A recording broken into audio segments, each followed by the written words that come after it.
Hi, Mecca students. It's Heather again. I am just going to walk you through some of our resources. I want to emphasize again, if you're looking to use one that I'm not looking at explicitly today, or you go to use one of these and it's not working like you're hoping or expecting, library@mecca.edu. We are on that email constantly, ready to help either via email, via chat, via Google video conference, you name it. But for now, what I'm going to focus on in this video is these online resources here. You'll notice first, though, that I'm at the library homepage. You can just Google Mecca Library, and we are typically your first result there. Alternatively, if you mouse over academics right here, you'll see that Joanne Waxman is listed right there as a resource, so you can always navigate to the library from anywhere on the Mecca website. I'm going to go to online resources here.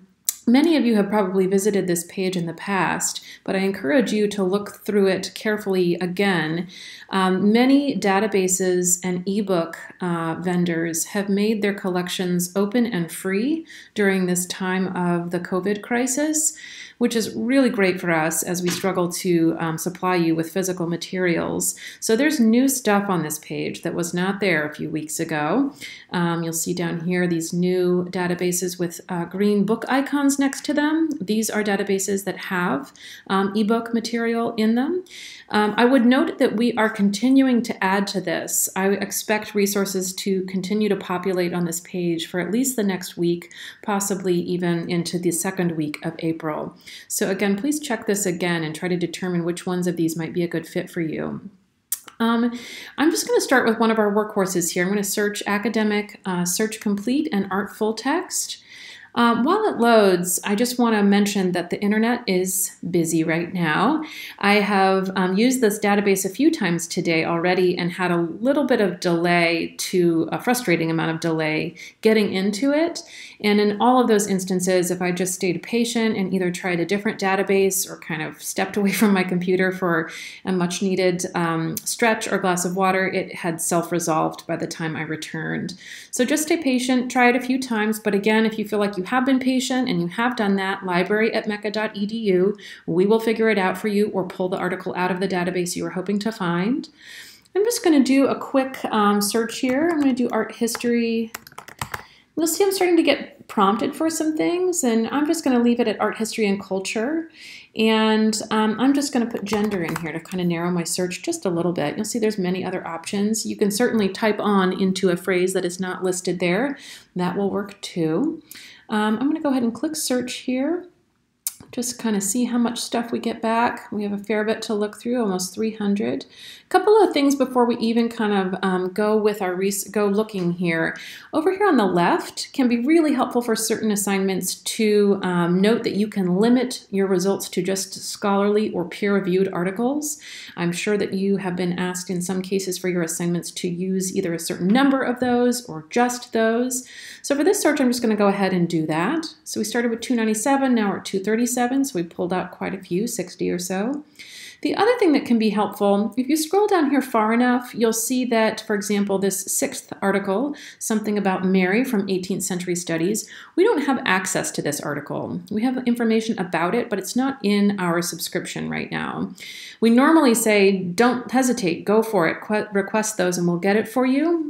You're welcome to continue to do that and we will do our utmost, but many other libraries have either limited or only off-site staffing, and so our ability to guarantee timely delivery of those requests has definitely been impacted. So you can request them and we'll see what we can scrub up, but you might want to consider those kind of backup for now. In light of that, it can be helpful to remember that there is a full text button here. So if I select that, it's going to take out all of those records that I cannot see in full text in this database. So now I'm at 138 and everything's there. I can read what I see. Let's say that the second article has a title that's interesting to me. I'm going to encourage you to go ahead and click on it and take the step of reading the abstract here. So an abstract is a synopsis or description of an article, a summary, if you will. These tend to be longish articles that are fairly dense, and so sometimes having a good sense of what they are about before you dig into them can really make sure that you're spending time with articles that you feel confident will be helpful to your research. Once you've done that, another good step to take is to look at these subject terms or author-supplied keywords. Being a good researcher is about many things, but one of the things it's about is being able to describe your research inquiry in a lot of different ways, using a lot of different terms and phrases. And sometimes when you can't think of any more or anything different, sometimes these might provoke some thoughts that you want to capture. I often encourage students to have either a notebook or a draft document or some sort of record-keeping methodology where you collect these phrases and words that seem like they're really pertain to your particular research. Once I'm sure that I'm interested in reading this article, I can go ahead and click the PDF full text here, and it'll kind of load into my window. I can do a number of things here. I can just go ahead and read it if I want to right here. A lot of times these are resources that you're going to return to multiple times in order to quote them or summarize them or get the right page number, things like that. So you're probably going to want to capture it in some way. You can download the PDF right here. You can email things to yourself if that is a methodology that works for you.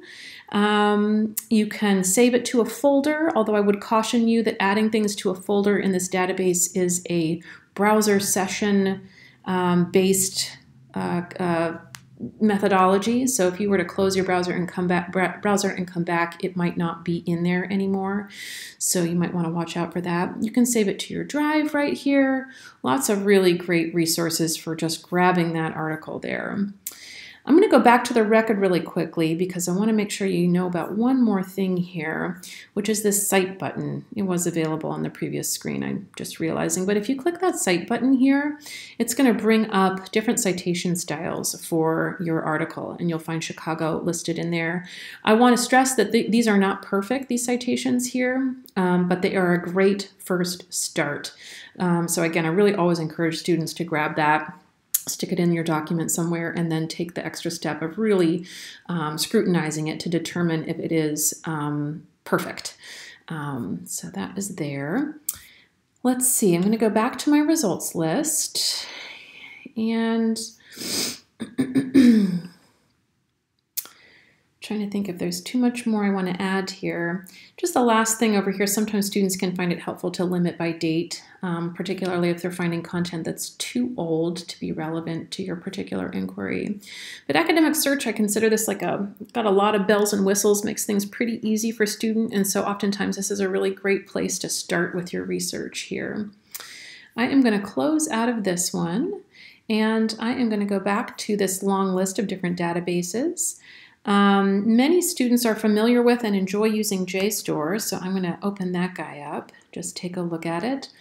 One of the things I want to point out about JSTOR is that you should consider it kind of like an archival resource. Because of the way that it was founded, JSTOR typically does not have the most recent 5 years of its journal holdings. In many, many cases, that is not really going to matter to you that much, but let's say you're looking at something that happened in the contemporary art world 2 years ago, a particular artist's work or movement or something, you're not going to find stuff in JSTOR about it. You might find historical, contextual pieces that are helpful, but just to be aware of when JSTOR isn't the best fit. I'm going to go to advanced search here, and let's do, we'll do feminist symbolism and maybe art history here.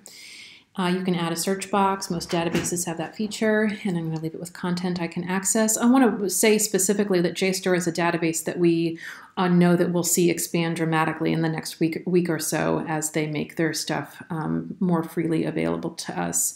So that's pretty exciting. I'm going to go ahead and just click search. Nothing too fancy here. Almost 2,000 results here. It's got a resource type that we weren't seeing in that previous database, which is book chapters, and I expect that to expand dramatically once we're able to get fully online with them. One of the things that can be helpful, sometimes students feel like they get a lot of results in JSTOR, and they're kind of diffuse in that they're maybe not topically always right on target there. One thing that you can do that can really help with that is limit by subject over here on the left. So oftentimes you might just say, well, let's do art and art history. It's going to update with that. So now we're down to 350, and I'm going to show more here, and I'm going to go with feminist and women's studies as well. So I've got these two sort of subject areas. Again, each journal that comes into JSTOR is assigned to one or more of these subjects. So in some cases, they're a little bit duplicative, but nonetheless, for example, we've quite helpfully, for example, pulled out the biological sciences. There was one article coming out of there, and that doesn't feel totally relevant here. I will say that JSTOR has a mix of content with an abstract and content without an abstract. In the cases where there isn't an abstract, sometimes these topic headings here, which again, really similar to subject headings or keywords, this is just another clue about the focus of this particular article. So again, scrutinizing those quickly, both to determine whether the article is relevant and as well to capture on your list of phrases and words, really helpful. Let's just say that this second one looks good. I'm going to go ahead and download the PDF here. It's always going to pop up this thing where you have to accept. So I would click here and the article would download. I'm not going to take that step right now. I will say, let's go ahead and click on the title here. And one more thing I want to show you. You don't have to download it. You can just read it right here within the browser as well. But again, those keywords are here again. One thing that sometimes students really like is you can view 122 search matches. So these are all the pages where my search showed up in this title. And so intriguing. There's a certain page with 17, another with 16. Sometimes just kind of jumping around a little bit to see where your search terms showed up that can kind of make up sometimes for the fact that there isn't an abstract a lot of times in these JSTOR articles. Again, that's not always the case. Sometimes there's an abstract right here at the beginning of the article or sometimes over here on the item record. But again, JSTOR is great. A lot of you have used this in high school and maybe in other educational settings. So if it's one that you're familiar with, it's a great one and is about to get even better. I'm going to go back to online resources and just talk through a few. I don't want to overwhelm you too much, but Oxford Art Online, I'm not going to click into it, but you can consider Oxford Art Online, as it says here, an encyclopedia resource. It includes a bunch kind of all together. This is, you can kind of consider it maybe a more authoritative